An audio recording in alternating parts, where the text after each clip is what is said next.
Welcome back to MidAmerican Eats. Our next dish, grass-fed beef from right here in Illinois. First thing is first. What we want to do is we want to season our beef up, right? So what I got mixed up here, a little what we call chef salt. Not that we're conceited, we just named it after ourselves. It's got a pepper in it and a little salt. So what I want to do is season these steaks up real nice, making sure there's plenty there. I'm going to go ahead and flip them over. A little more. Now, if you're putting your hands back in your salt like I just did, you want to make sure that you either use it the day of, or keep it refrigerated, or dispose of it right away. All right? So we got those nice and ready to go, well coated, and that's it. The meat should speak for itself. I'm going to wash my hands up here, and we're going to do a little pan sear here. You've heard me talk about this before, my Arctic browning. It's non-enzymatic browning. And when I talk about enzymatic browning, it's like you take a banana and you go ahead and you put it on the counter, it starts to turn brown. This is different than that. This is the actual where the beef flavor comes from. So let's go over, let's take a little olive oil with us. I want to make sure I got some tongs. I got a pan over here that we've already been heating up, okay? So I just want to go ahead and hit it with a little oil. All right.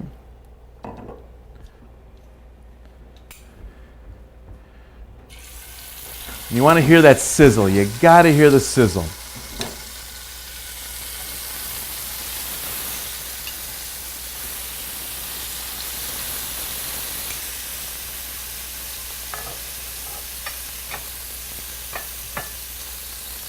So here's the key to this. Patience, patience, patience. Don't go poking at it. Let it do what it's got to do. You want a nice, really brown crust on this, and then we're going to finish them in the oven.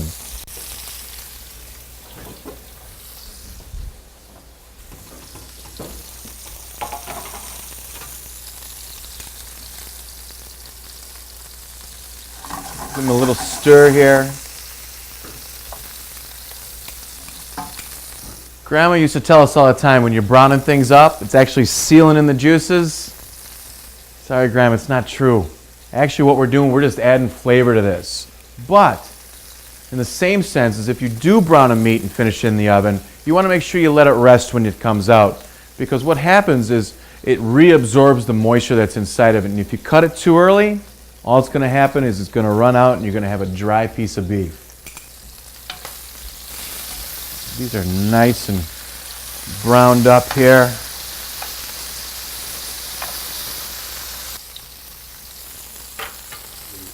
So what you want to do is you want to go ahead and ask your guests and your friends how they like their meat done, right? If they like it rare, go ahead and take your thumb and your first finger, touch them together, and feel your palm right here, right? That is rare.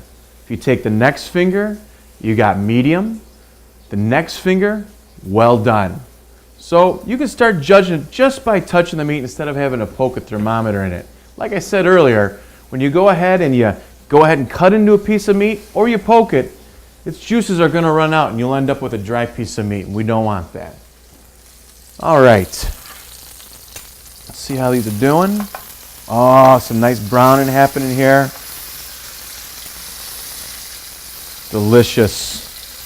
Tell you what, grass-fed beef tastes completely different than grain-fed. Very good, subtle. You can tell what the cow's been eating on. Beautiful meat. We're going to do next is transfer it right to a drain tray. Okay? Make sure you turn your oven off or your stove off too. And we're going to take it over to the oven. All right, over to the oven. Right here, 450 degrees on broil.